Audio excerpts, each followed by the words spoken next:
Well, the first thing we know is that Peter Drucker was right in 1954. The marketing concept does work. In the long term, companies do succeed by profitably, which is a key word, profitably meeting customer needs better than the competition. Interestingly, we also now know that CEOs and other top executives do understand the value of brand equity, and we know that for an interesting reason, which is that other things being equal, they're willing to be paid less if the firm has strong brands, because they identify with it, and working on a strong brand is good for your reputation and your future career prospects. Finally, we now know, based on other quite recent research, that having a CMO in the top team and an influential marketing department does help drive customer focus and business performance. So you may think at this point, what's the problem? Rightly, CEOs want the company to be more customer focused. Marketers are the linchpin for making that happen.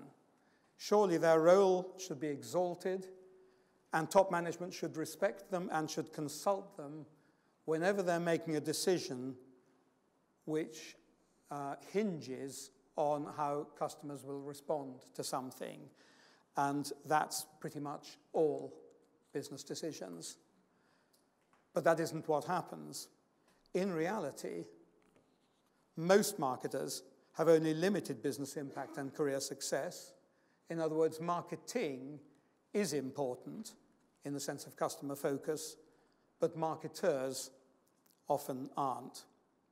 And former McKinsey partner Thomas Barter and I, we wanted to find out how can marketers increase their impact in the business and have more successful careers. And that's why we researched and wrote the book. We've just, by the way, sold the Chinese rights. So this is I signed the contract yesterday, so this is very hot news.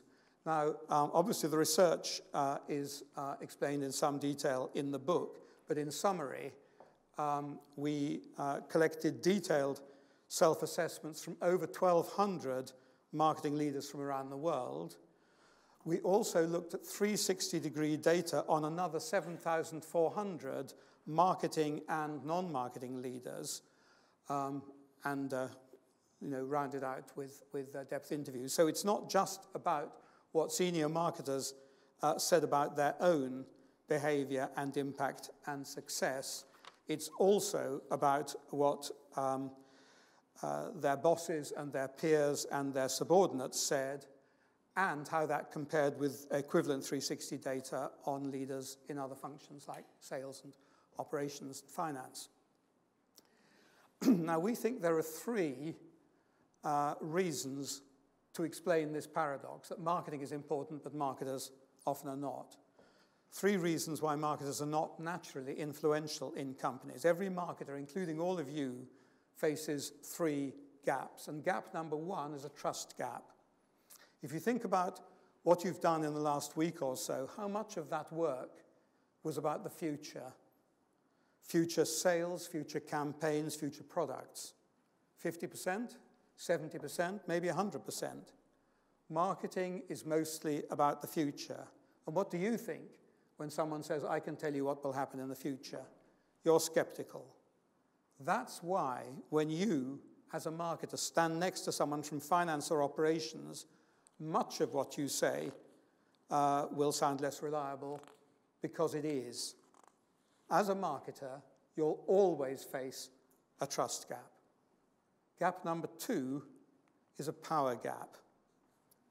When in doubt, show kittens. Very useful.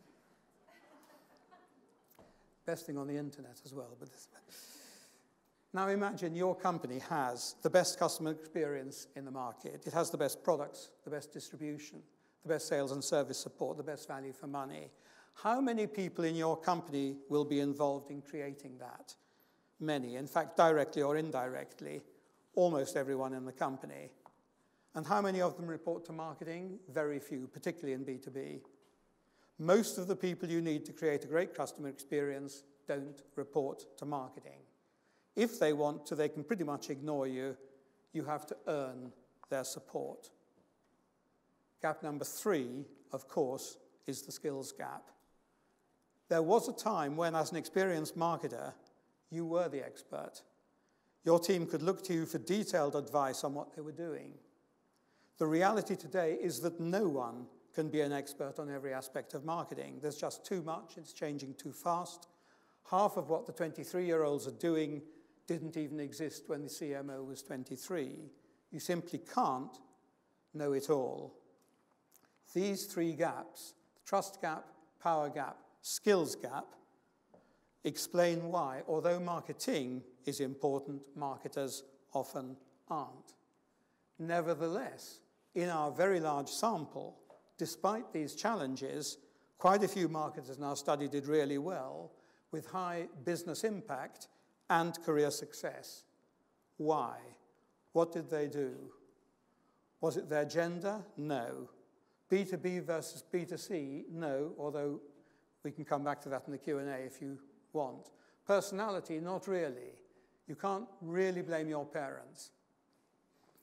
Functional skills are more important, but not dominant. The company is also important, particularly, does the CEO get it, and so on. But the dominant issue is what we're calling leadership skills. In other words, the most successful senior marketers in our study weren't just good at doing marketing, they were good at leading marketing.